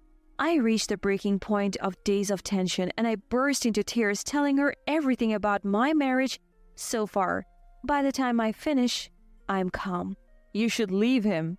For your sake and for Amelia's. Mom advises. Amelia sleeps peacefully in Mom's arms. I have made up my mind about what to do. The next day, I'm feeling much better. Oliver was supposed to come back home instead of staying out, so Mom and I wait for him to return. Past 8 p.m., we hear the front door open and Oliver's voice saying, "Anyone still alive?" Mom probably thought his words were insensitive. She frowns and looks unhappy. Oliver comes into the living room and sees Mom. He starts to say something, but I cut him off. "I have filed for a divorce." What? I continue to speak to Oliver, who's standing there with his mouth agape, clueless. "The divorce papers have been accepted." What? What are you doing making decisions like that? Finally, Oliver seems to understand the situation. "You were the one who handed me the divorce papers first, and I'm going to demand alimony as well." You can unilaterally divorce me and then demand alimony. That's ridiculous. Absolutely ridiculous. I could see my husband Oliver thinking, If I just act confident, she'll back down like she always does. "I can handle it. We'll be billing you $80,000, by the way." My mom spoke up out of the blue. Oliver was surprised for a second but then smirked dismissively.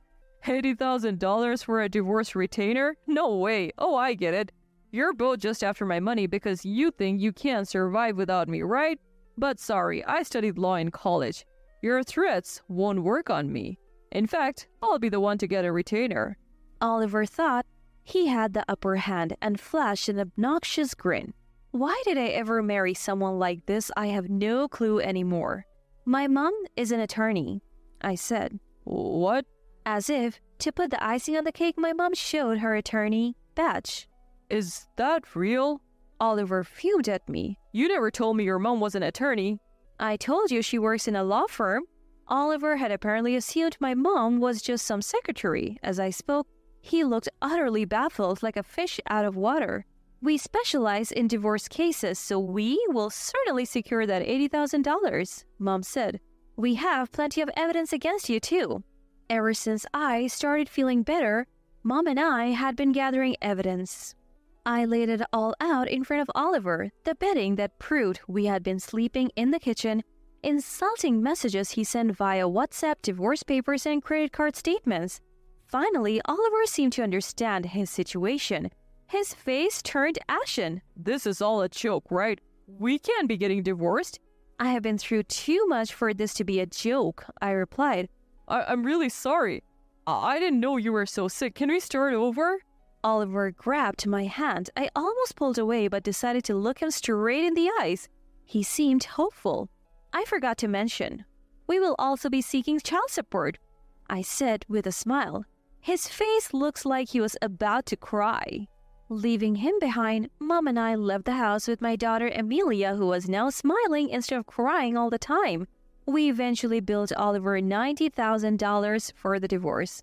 While I was hospitalized, he had been gambling and wasting my savings, so we added another $10,000 to the bill.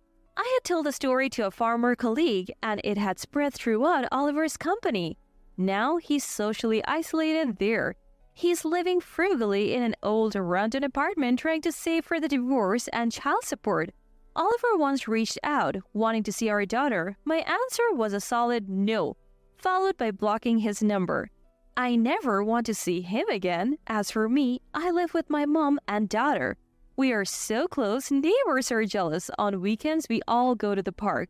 Though Amelia is still young, I'll soon be working part-time at a law firm thanks to my mom's introduction.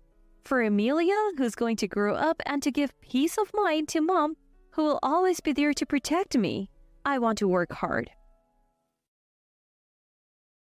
Acting all high and mighty over pocket change. Ugh. Those were the words thrown at me after I had arranged $30,000 for my eldest son and his wife's liver transplant. I couldn't believe she'd say something like this to me. And this was money they'd asked to borrow. The wife of the man getting the surgery seemed to revel in my reaction, smirking at me after spitting out those awful words. My patience quickly reached its limit. If this is who they are, then spending my money on them? I took my money back and walked out of the hospital room. I am Keely, a housewife who just turned 72 this spring. My husband passed away 3 years ago, and I've been living alone since then. My son Nick is 43 this year. He's married, has his own family, and is financially independent. I'm living quietly alone in the countryside, relying on my late husband's pension. I'm used to the rural life, but sometimes it gets a little lonely at this age. I've asked Nick to visit when he has time, but he's often too busy with work to make it.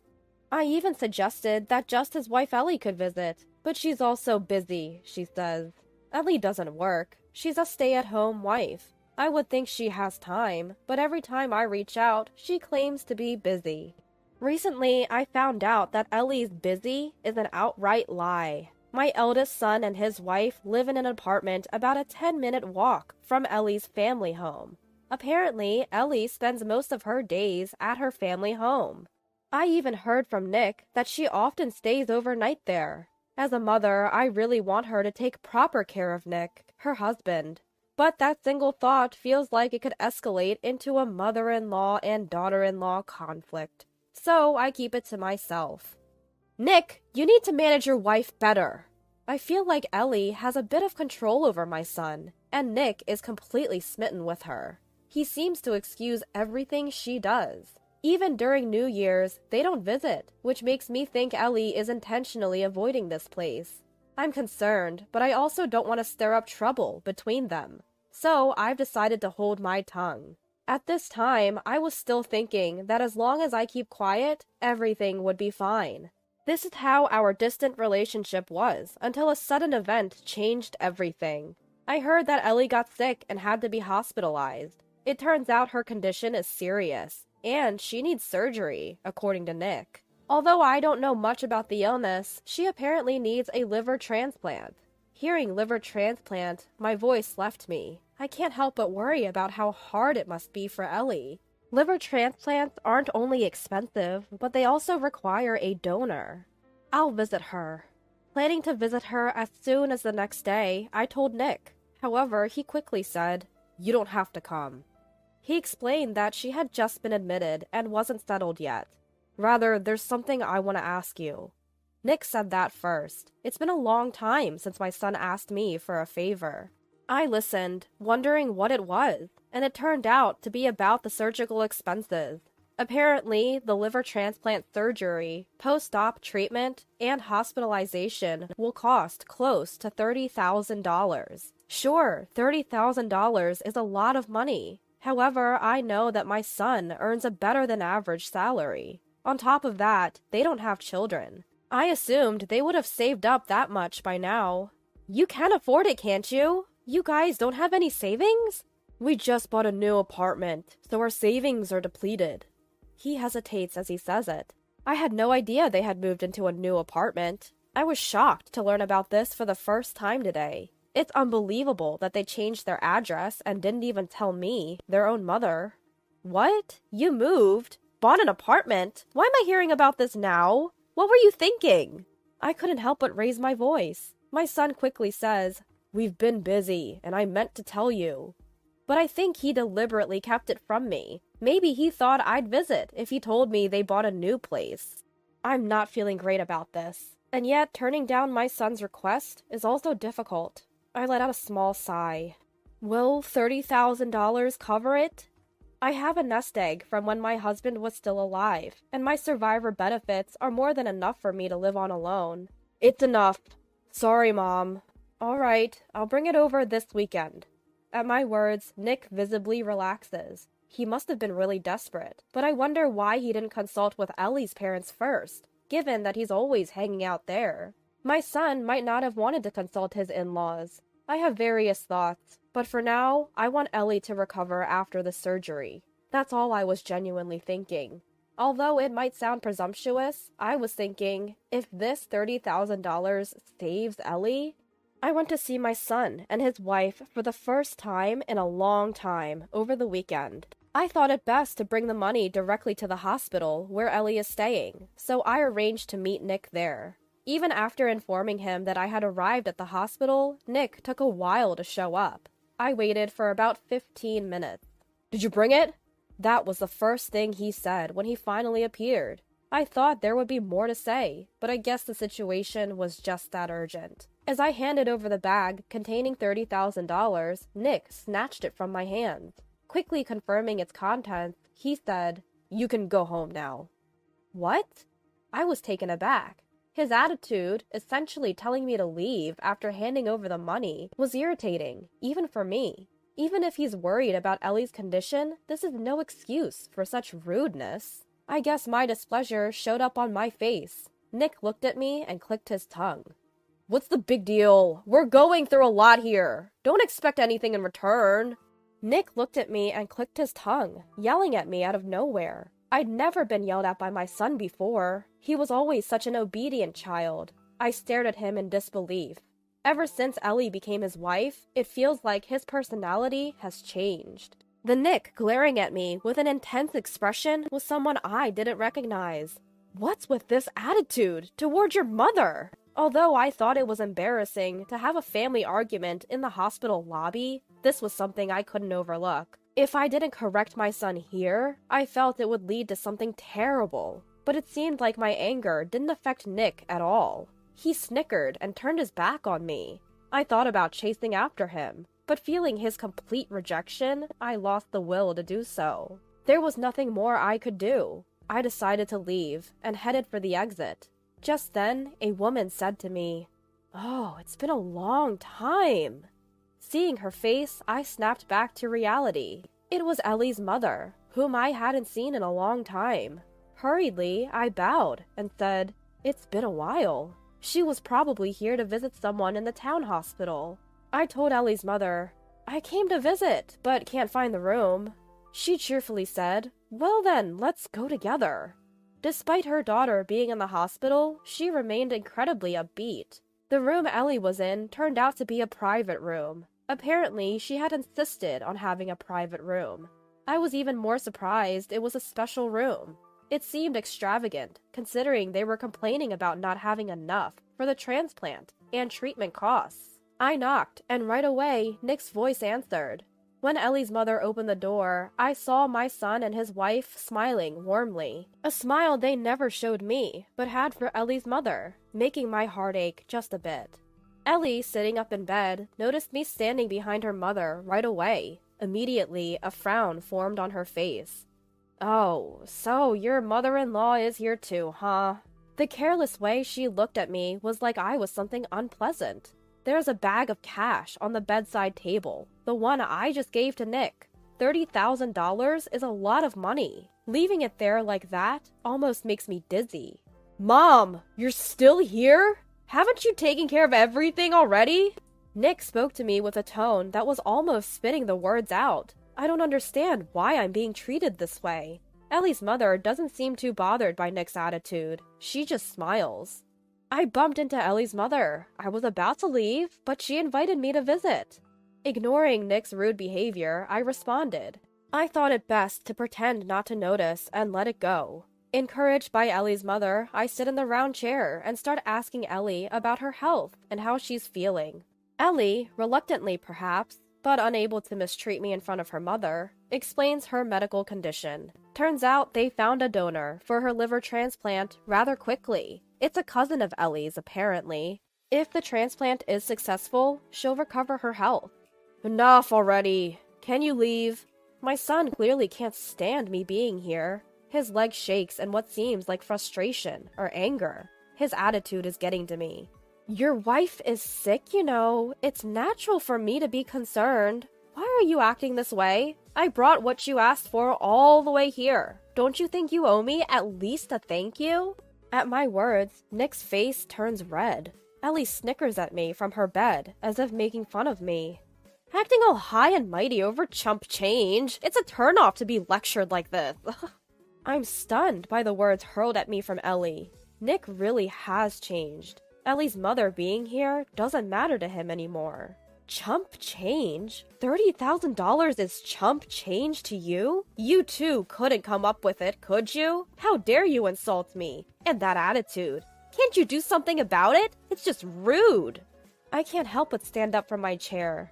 The eldest son and his wife show no signs of being fazed. What kind of people are they, really?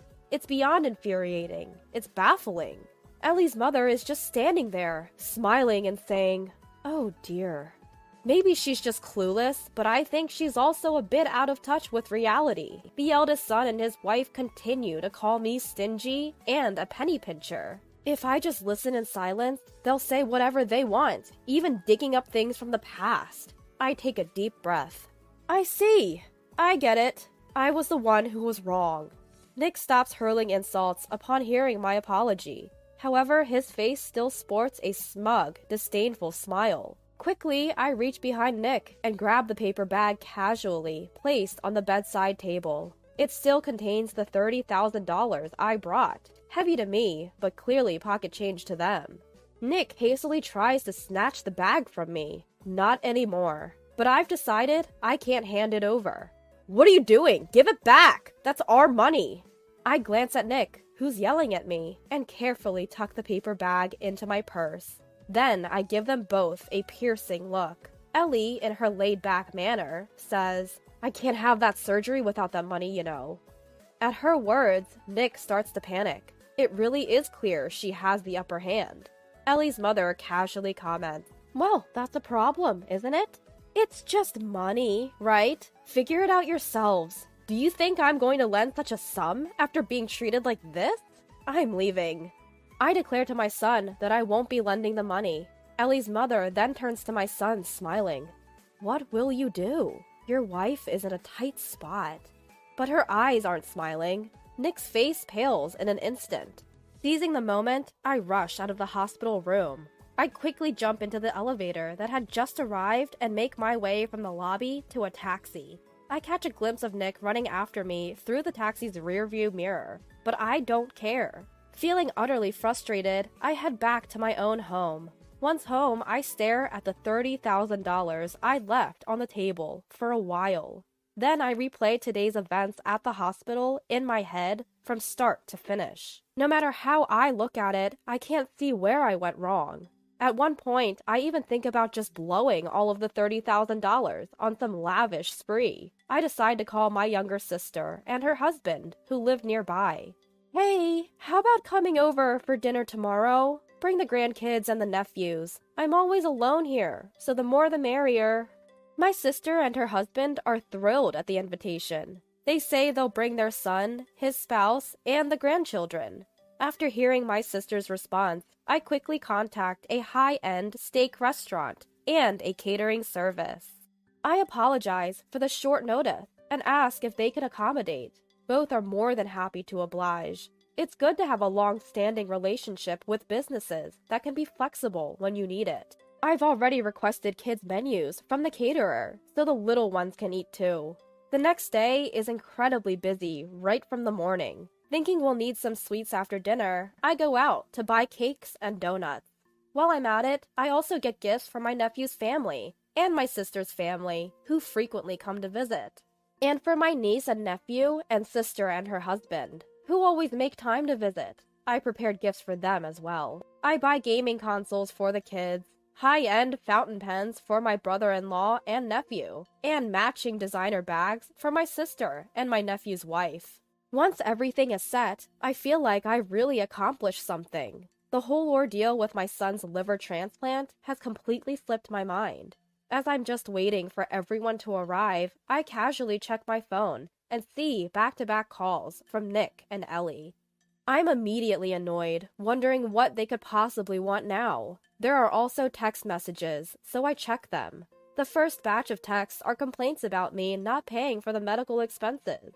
But as I read on, the messages turn into nothing but whining. By the end, they're downright begging. I sighed and called Nick on his cell phone. Surprisingly, he answered after just one ring. "Mom, why have you been ignoring my calls?" I was stunned to hear that as the first thing out of his mouth. "Really, Nick? You're the one who usually ignores my calls, you know."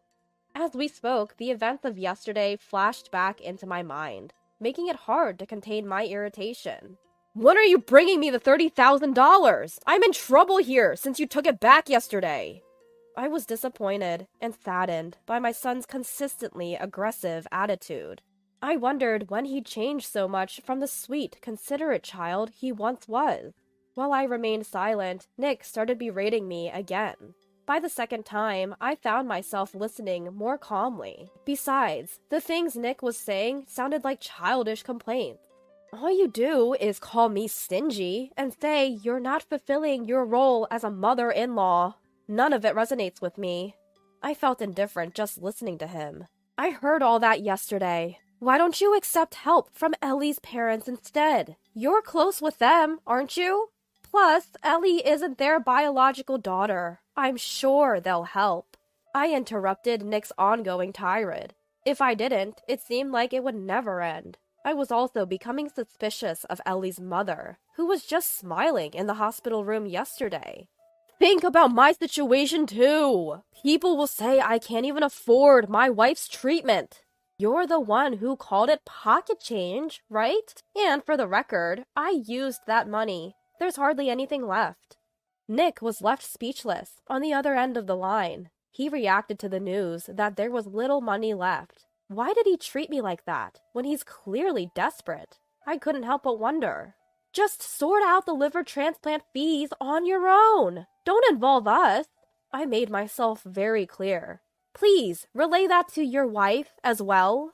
I cut off the call, feeling like I had just tossed out a parting shot. I didn't want my emotions to get the best of me. Even if he's rotten, he's still my son. As a parent, I want to help him. But his attitude yesterday was unforgivable. If both of them had apologized, maybe I would have reconsidered. But there was no apology at all. This makes it impossible to forgive them. Just after hanging up with Nick, I got a call from Ellie. I pick up the phone, ready to settle this once and for all. Mother-in-law, this is terrible. My life is on the line. Do you understand that? As soon as I pick up, her condescending tone irritates me. If her life is on the line, she should be more humble. I told Nick too. Instead of borrowing money from me, wouldn't it be simpler for your parents to help you out, Ellie? I tell Ellie the same thing I told Nick. Ellie scoffs at my suggestion. Seems like she really can't humble herself before others. Then she starts talking about how if I don't lend them $30,000, Nick will be in a bad position. Basically, she's saying she doesn't care if Nick becomes uncomfortable at her parents' house. Honestly, what she's saying almost feels like blackmail. Listen, Ellie, I'll make it clear today. I don't know why you're avoiding me. You didn't even tell us about moving to the new house, and you never visit. I don't feel like you're really part of our family. Ellie listens in silence. I don't want to say this, but can you really call yourself a daughter-in-law? You only reach out when it's convenient for you, and then you greet me with this disrespectful attitude. I don't want to hear your old-fashioned views on daughter-in-law and mother-in-law relationships right now. Just bring the money for the treatment, okay? Ellie has a short temper and gets very angry. She yelled at me over the phone. The angrier Ellie gets, the calmer I become. Raising your voice won't help. Besides, that money is already spent, and there's not much left. It may be pocket change to you, but it matters to me. Ellie gasps at the mention of the dwindling funds. I guess spouses do become alike when they spend a lot of time together. Then what should I do? We found a donor. All we need to do is make the payment. We're running out of time. Her last words were almost a scream. Hearing her, I felt no inclination to help. Figure it out yourselves. Ask your parents or something. They may lower their heads for you, even if I won't. I'll pray for a successful surgery from here. I hung up after saying that. Several more calls came in from both of them, but I ignored all. By evening, they seemed to give up, and the texts and calls ceased. Later, Ellie's father came to apologize to me. I was surprised by his sudden visit, but he was a sensible man, and apologized sincerely. After his apology, I agreed to lend the money for the treatment. Ellie and her mother seem to be extreme spendthrifts. Both spend money freely, while Nick is working non-stop.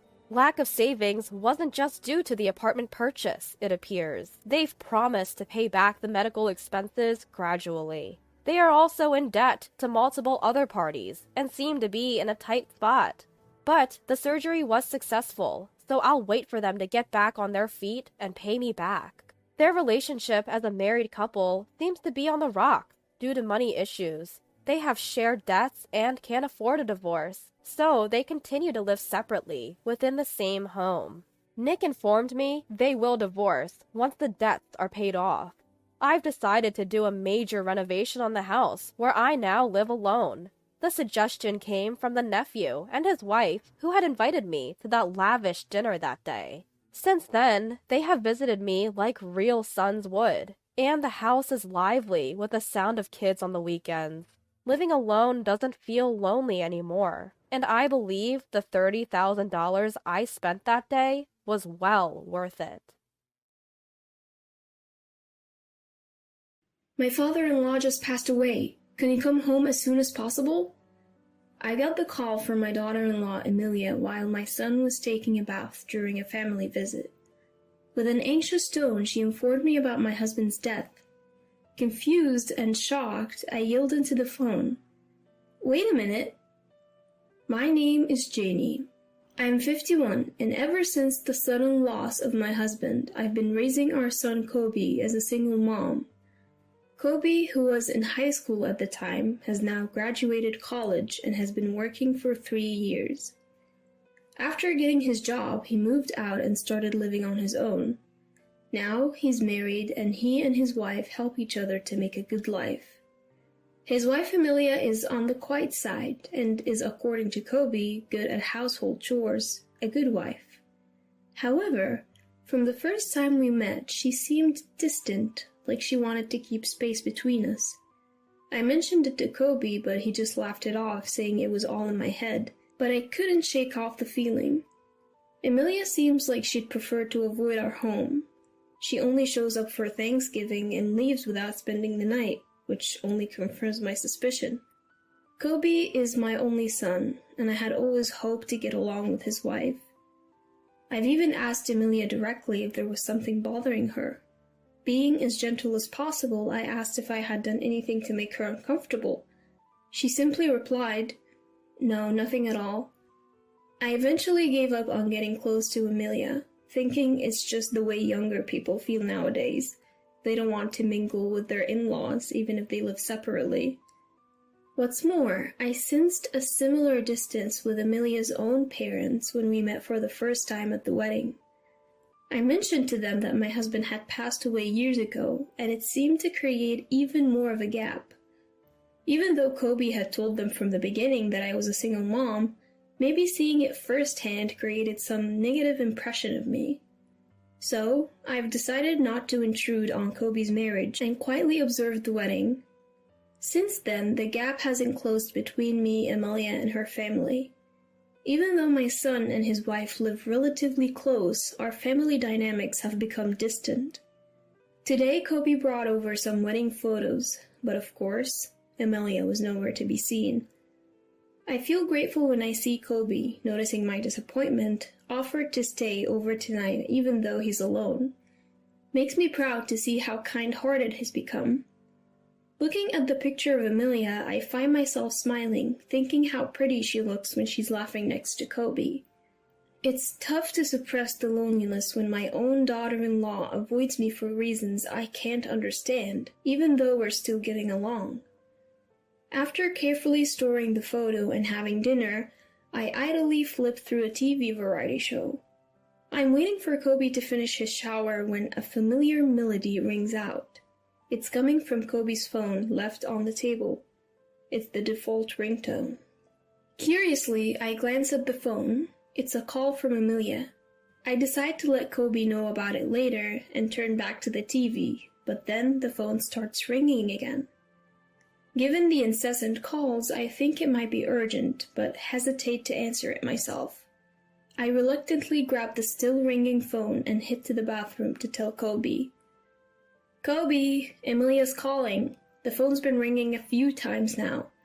I subtly hint for him to pick up, but Kobe brushes it off, saying it's fine. "Charge it for me, will ya? Got any snacks? I could go for a drink after my shower. I'll be out soon. Grab something quick." Well, you're really becoming like your dad, aren't you? Holding the phone, I head back to the living room and try to plug it in. But I fumble and accidentally hit the answer button. In my rush to hang up, I hit the speaker instead, and Amelia's frantic voice bursts out. Can you hear me? Dad has passed away. Come home as soon as possible. It looks like I've picked up a very serious call. What do I say to Amelia, who's just lost her dad? Or should I first apologize for answering her call, even if it was an accident? My mind is racing, and I've lost sight of the option to hang up. Meanwhile, Amelia starts explaining the situation, saying that I need to come over to the nursing home where he was living. Startled, I ask when he had moved into a nursing home, considering he was fine until recently. Huh? Mother-in-law? Amelia had no idea that it was me on the line. She thought she was talking to Kobe, so her surprise makes sense. I quickly explain the situation and steer the conversation back to her dad. But she corrects me, slightly annoyed. It's not my dad. She says it's Kobe's father who has passed away and asks me to tell him to call her back before trying to hang up. I was utterly confused, but quickly spoke into the phone, still on speaker mode. Wait a second, Amelia, isn't this some kind of mistake? Like I told you before, Kobe's dad passed away 8 years ago. Amelia seemed shocked by my statement. She stuttered momentarily but quickly regained her composure. Now is not the time for lies. Why would you lie about something so heartless at a time like this? Before I could make sense of Amelia's sudden accusation of me lying, the room fell silent. In that moment, I noticed that Kobe, his face pale, was holding the phone. The call had ended. He had likely rushed over after hearing our heated conversation while taking a shower. Water was still dripping from his hair. It was clear that he'd hurriedly grabbed the phone. I asked Kobe, who was deliberately avoiding eye contact with me, what was going on. What did Amelia mean when she said your father just passed away? I had made it clear to her before we got married that your father had passed. Why would she think otherwise? When I pressed Kobe, who was visibly uneasy, he dodged my questions, whether it was a misunderstanding on Amelia's part or someone who was like a father to him. It was clear he was hiding something. We'd been having a tense exchange for a while.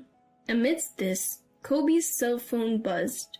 The caller ID showed an unfamiliar name, but it looked like it was probably from a nursing home.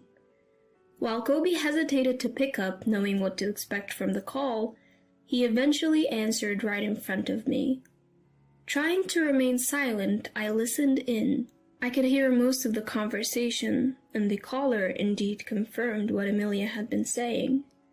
After ending the call, Kobe looked straight into my eyes and finally came clean, leaving me nearly faint. Apparently, he had introduced Amelia to a man unrelated to the family as his father. I told Amelia that Mom cheated and got divorced, he said. It seemed Kobe had completely fabricated the story for Amelia. According to this version, I had neglected my husband's suffering from early onset dementia, had an affair, and was the one who was served with divorce papers. But due to issues like alimony, I had dragged out the discussions. Eventually, taking advantage of the progression of my husband's condition, I forced him into a nursing home and pushed all the costs and responsibilities onto my son. After agreeing to the divorce, my ex-husband's dementia had already progressed to the point where the issue of compensation for the affair was swept under the rug. Kobe, who lied about our divorce to his parents-in-law, was careful not to show Amelia his marriage certificate when he submitted it. Listening to this story, my mouth was hanging open in disbelief. So, I told them Mom has been going around telling people Dad is dead. She's probably telling Amelia the same thing, but it's all lies, he explained. I can't believe he's been telling such elaborate lies. No wonder Amelia and my in-laws don't think highly of me. When I scolded Kobe for lying, he hung his head like a scolded child and mumbled that he wanted extra money for leisure. He thought he could lessen the amount he gives to Amelia by saying he was using it to pay for his father's care home. And shockingly, Kobe even aimed to inherit fake assets from another man. Kobe, who works as a caregiver, met a man with dementia who was a landlord when he went to assist at another facility. Although the man was not yet 70, he had multiple health issues and had entered the facility to receive end-of-life care. The man likely had early onset dementia and had deteriorated to the point where he didn't even recognize his real son. Kobe took advantage of this and started to act like he was the man's only son. On top of that, using his role as a caretaker, he had the man's real family pay for his residential fees. Meanwhile, he was also pocketing a few $100s every month as caregiving fees for doing small tasks. "All of you must be so busy. Don't worry, I'll take good care of him," he would say. Sometimes he'd even lie about the man's health to minimize family visits. Whenever he found the time, he would sit beside the man, even going so far as to have him write a will, leaving all his inheritance to Kobe. Kobe's manipulative ways gained him the trust of the facility, as he even told them that he had lost contact with his father since our divorce. The real family eventually stopped showing up, and even the facility staff started recognizing Kobe as a family member. Listening to this appalling truth coming from my son made me wonder if he really was my son. Now that the man had passed away, there wasn't much that could be done. I forced myself to tell a remorseful-looking Kobe to quickly inform the real family of the man's passing. Later, I took Kobe to apologize to the real family, and when they heard the truth, they were understandably furious. "We will sue you for fraud," they yelled. Kobe politely apologized and pleaded to avoid a lawsuit, saying they could nullify the will, but this only enraged the family even more. From the family's perspective, nullifying the will was a given. Nothing had been resolved, including the caregiving fees and the manipulation of the deceased. Kobe, who seemed to think a simple apology would suffice, was at a loss in the face of the family's blazing anger and clung to me, nearly in tears. "Going to court is impossible. Mom, you know it too, right? I don't have money to pay for damages. I've told you everything, help me. A mother always defends her child, doesn't she? I can't say I'm completely unaffected by the desperate plea from the son I've raised for over 20 years, but I have no intention of helping him. He's done something truly awful. I believe he needs to face the full wrath of the family and offer a sincere apology from the bottom of his heart. I apologized deeply, just like Kobe had, and all I could do was show my sorrow to the family as a parent. From that point on, Kobe's life spiraled downward. Emilia, who was his wife, filed for a quick divorce and returned to her parents' home. When faced with the prospect of divorce for lying so egregiously and swindling money from others, Kobe argued back. "I don't want to break up. The money was also for Emilia." When they expressed their wish for a swift divorce and even threatened legal action and financial claims, Kobe had no choice but to back down. He knew that he could be in legal trouble for what he'd done. Although no claims had yet been made, he was being sued by the family of the deceased man. Perhaps he realized that he wouldn't be able to handle additional claims from Emilia. Furthermore, Kobe got fired from his job. The company claimed he damaged their reputation and shattered their trust in caregivers. After the court's decision, Kobe was required to pay back the caregiving fees he had received, as well as compensation for the emotional suffering of the deceased man's family. The will left by the deceased man was invalidated, taking into account the progress of his dementia. Kobe, who had almost no savings and was already unemployed, was now burdened with massive payments, including legal fees. Choosing city life for better job prospects, he rented a small, old apartment. He's barely making ends meet through day labor, trying hard to continue payments. He had reached out to me for help multiple times. Each time, I told him I had already helped enough by co-signing his lease and urged him to reflect on his mistakes. Now, juggling multiple jobs and searching for better paying work, he doesn't even have the time to complain. As for me, I continue to live alone. However, Amelia and her parents graciously visited me to apologize. They said they were sorry for their ill-mannered behavior, which was based on a misunderstanding of me. But I knew it was all my son's fault. We left it at that, acknowledging the unresolved issues between us. Since there were no children and the divorce was finalized, I don't expect to meet Amelia again. However, we still exchange seasonal greetings through letters.